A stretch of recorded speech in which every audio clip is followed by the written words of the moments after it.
Hello beautiful soul! Welcome back to my channel. This is Mei Chang. I'm from Japan, Kabayan. Aries. This reading is for you. Tingnan natin ang iyong card. Ang huling kembot ng ating October. Ang iyong October 2024. Tingnan natin. Maraming salamat muna sa mga subscriber, new subscriber, cross-watcher. Ano ba to? Sa mga bagong pasok dyan, welcome na welcome kayo sa bahay ni Ate Aimee. Maraming salamat din sa nakataba na puso ninyong mga comments. Okay, there's a good news. Sa mga nagpa-personal reading, maraming salamat po. Kung gusto niyo na energy niyo lang talaga, ang gusto niyo makuha natin, all the details is nasa baba ng video na ito. This is a general reading, Kabayan Aries. Kunin mo lang ang sayo at itapon ang hindi sayo. Maaring ito is a vice versa. Maaring energy mo, energy ng person mo, o energy ng malapit sa puso mo. Maaring nangyari, pusikat ahas, oh. Pusikat no? Napusikat ko tuloy kayo. Nangyayari or mangyayari pala. Use your own intuition, labakan natin ang ating isipan. Ang dami-dami yung energy sa mundong ito, kaya ito ay hindi maaring sa inyo. The clover, the snake, and the star. Okay, may tao na humihiling ng kanyang luck, no? Okay. May tukso. May tukso, no? May tao na mapang-akit, may tao na cheating, may tao na hindi pwedeng pagkatiwalaan, may tao na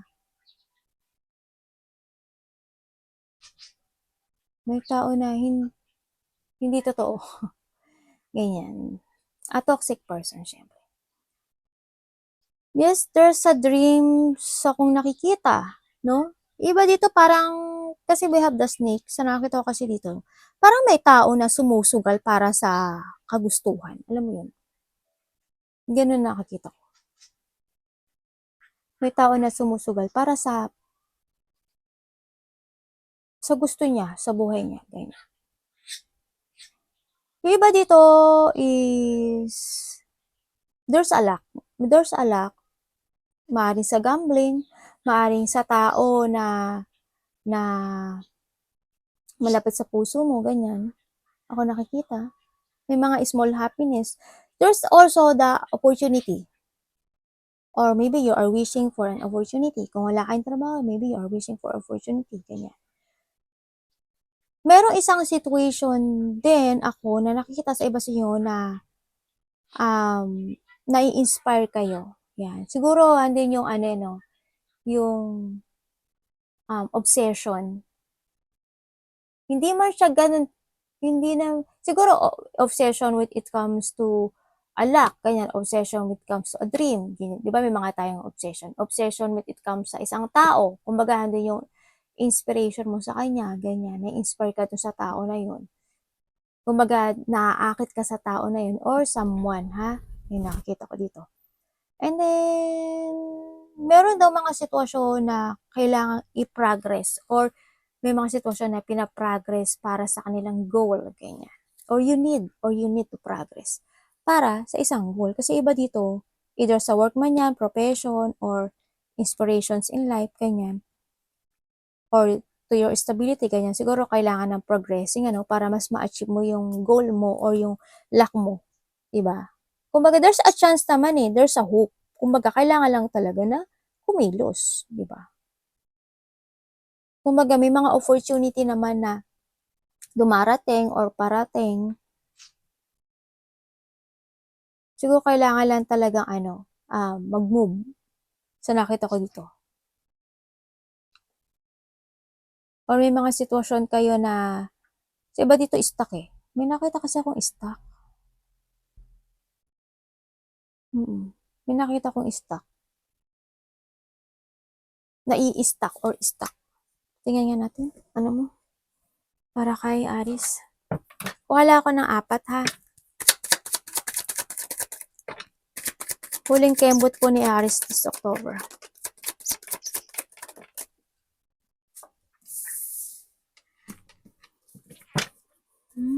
Okay.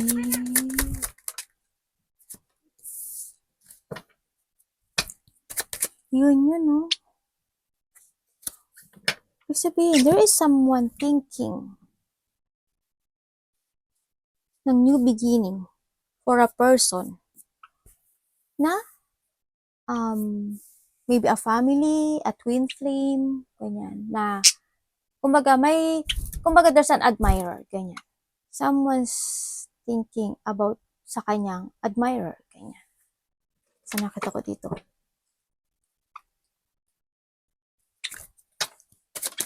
May iba dito may sikreto. Or masikreto.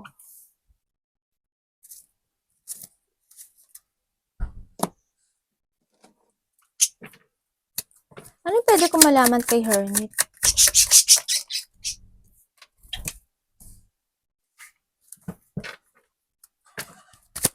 Okay.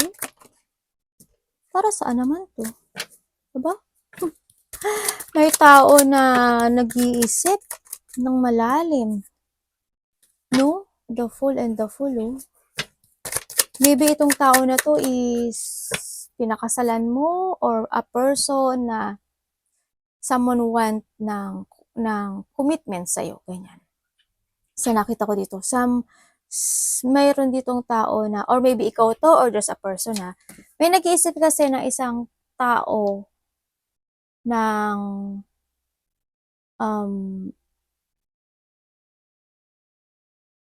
yung iba dito is a work related. Iba dito is a work.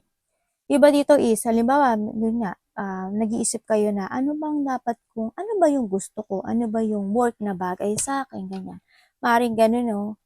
Maaaring may mga pinag-aaralan kayo na isang situation na kung ano yung kakayahan nyo, ganyan. Kasi we have the Fool naman kasi, ibig sabihin, nasa sayo yung action na to, no? Kung gusto mo ng pagbabago when it comes to yourself, you need to take it action. Kasi sinasabi, trabaho man yan or situation na nasa isip mo, ganyan. Diba? Nasa sayo yun. Someone's spying.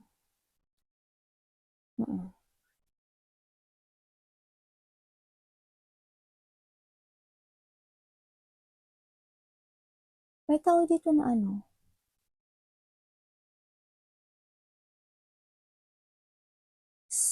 Yung iba dito siguro kasamahan nyo to sa trabaho. Yung iba dito is maaring may tao dito na nag-iisip ng deep relationship or commitment sa'yo or vice versa. Yun ang nakita ko.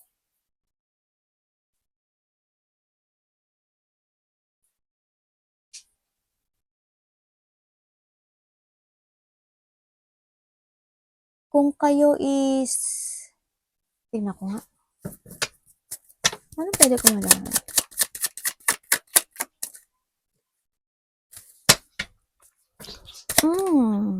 Okay.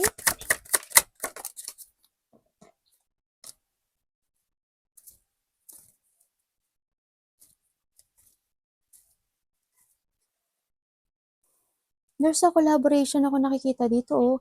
Iba dito related ang trabaho, ah. Kumbaga, andito yung sitwasyon na merong ka raw na gagawin na isang bagay na na-excite ka, ganyan. Or a collaboration with someone na makakatulong sa'yo to growth. Alam ba, bagong trabaho or tao na makakatulong sa'yo in a positive way. May mga dealing kasi ako nakikita. Dealing, partnership, ganyan. Ako nakikita. Dito.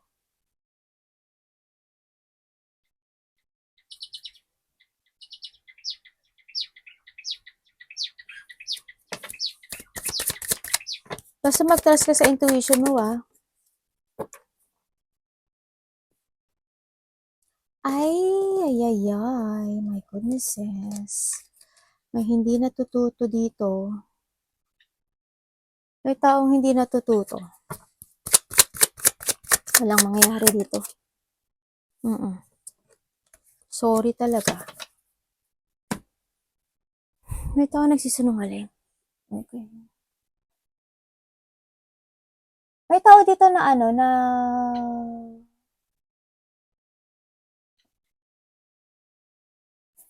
Nag-iisip siya ng pag-uumpisang muli pero hindi siya makapag-umpisa. Alam mo yun yung nagkaka-delay-delay sa kanya. Also, there's a bad luck ako nakikita dito.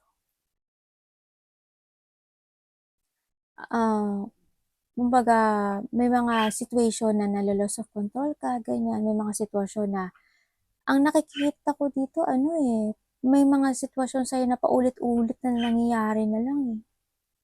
Yun na nakikita ko.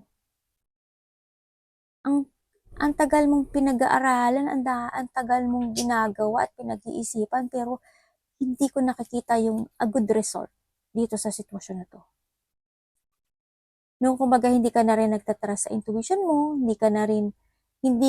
kumbaga din yung alam mo yung nilalabanan mo rin kasi yung pagbabago ng cycle ng buhay mo. Maybe there's a distraction or naandun yung sitwasyon na hindi ka welcome sa pagbabago ng iyong buhay, ganyan. Diba? Halimbawa, may mga opportunity, kung halimbawa ako sa trabaho, ganyan. May mga opportunity naman in life na marami dyan, pero hindi ka gumikilos, hindi ka gumagawa. Kaya ang nangyayari sa'yo, hindi ko nakikita yung good result ng cycle ng buhay mo. Diba? Maaring hindi yung situation na maaring may sumusuporta sa'yo, ganyan. Or yung ganon. Or vice versa tayo ha. So, nakita ko dito. Maaring handun lang sa may inaasahan ka kasi, 'di ba, na isang bagay sa isang tao, maybe to your family, sa karelasyon mo, ganyan. Ang nakita ko dito.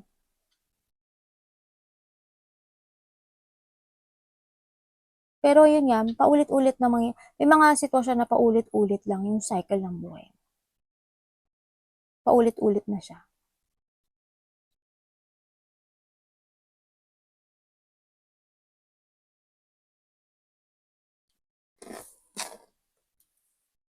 Siguro it's time to action, sa nakita ko dito.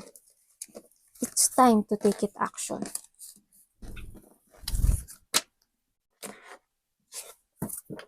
Kung gusto nyo lang naman na magbago yung cycle ng buhay nyo. Pero nasa sa inyo naman yun eh. Diba? Kung kontento kayo kung nasaan kayo ngayon, why not, diba? Nasa sa inyo pa rin yan. King of Cups. Yung mga sitwasyon din na kinikim-kim nyo lang.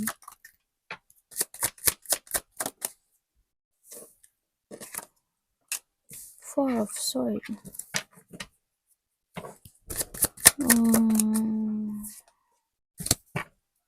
Puro pera itong nasa isip. Puro pera yung nasa isip yan. Diba pera? Oh. Ibig sabihin,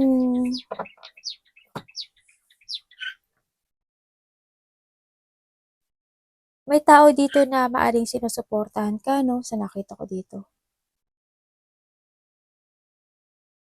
Kasi ang nakikita ko dito, ikaw or just vice versa. Kasi may nakikita kasi ako dito ng tao na relax lang siya actually eh. Hindi ko nakikita sa kanya na bothering siya actually.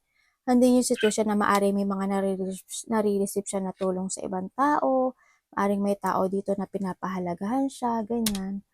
O kaya andun yung sitwasyon na hindi ko nakikita yung paghihirap. Alam mo yun? Sa nakita ko. Ganun. May tao na ganun. O kaya naman sa trabaho mo, ganyan. Diba? Andun yung situation mo na iniintindi mo na lang yung trabaho mo, ganyan. Kumbaga, hindi ka nagpapahatak sa sitwasyon na pwede ka ma-stress kahit na may problema, ganyan. Kinikimkim mo na lang yun. Yung nakita ko sa iba. Kahit na may problema, hindi ka nagpo-focus dun sa problem. Anak, baba ka muna. Tingnan natin si The Fool. 7 of 7-7, no? Tapos na po ba to? Tingin ko tapos na to.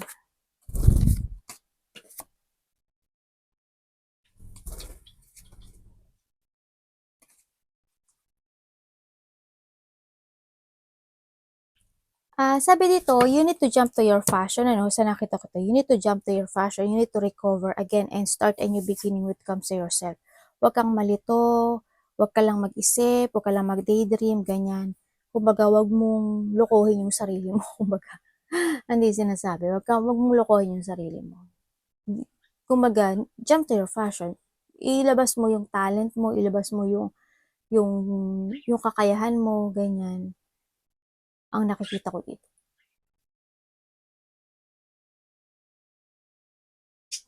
But, someone's junkie. Ano pwede ko malaman kay ano? Pero ba nagpapadoktor dito? O nagpapa-ospital? Para may nakita ko rehabilitation. No? May nakikita kasi ako dito na ano, na parang may tao dito na someone's fooling yung sarili niya sa isang tao. Yun ang nakikita ko.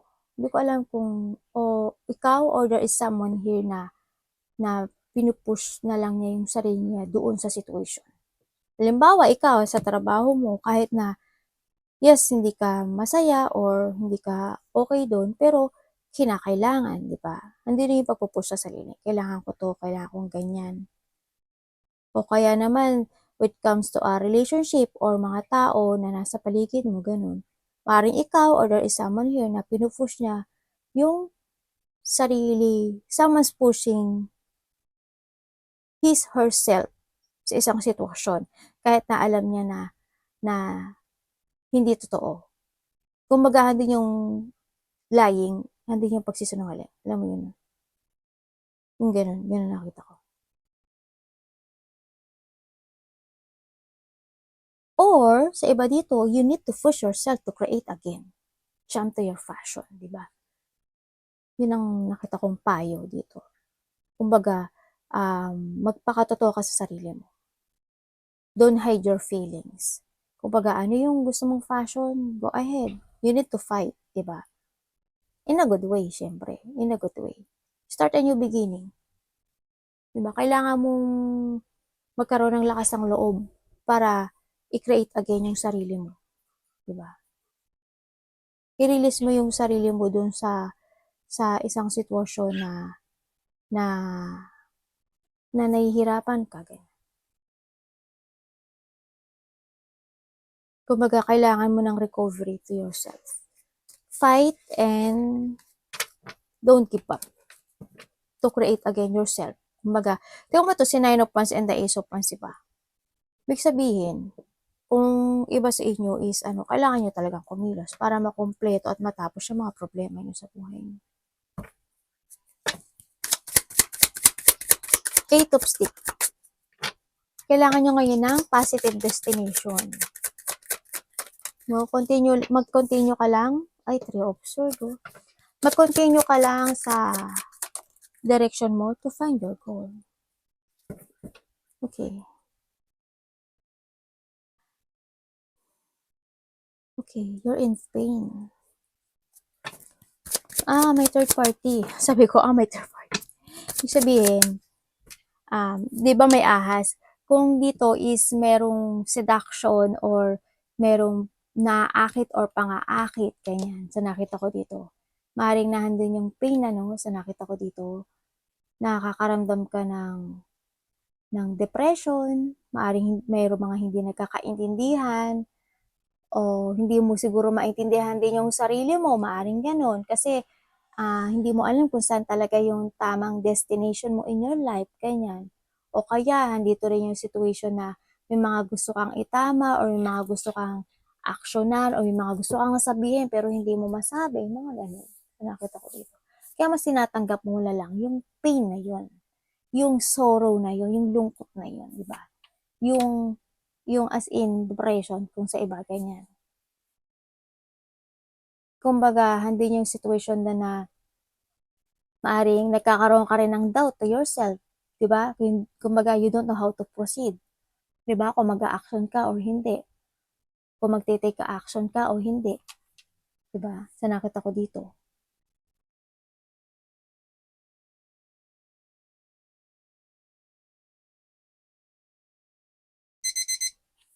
Tingnan pa natin. Anong pwede ko malaman kay ano? May pagtitimpi, mo nakikita. Para saan?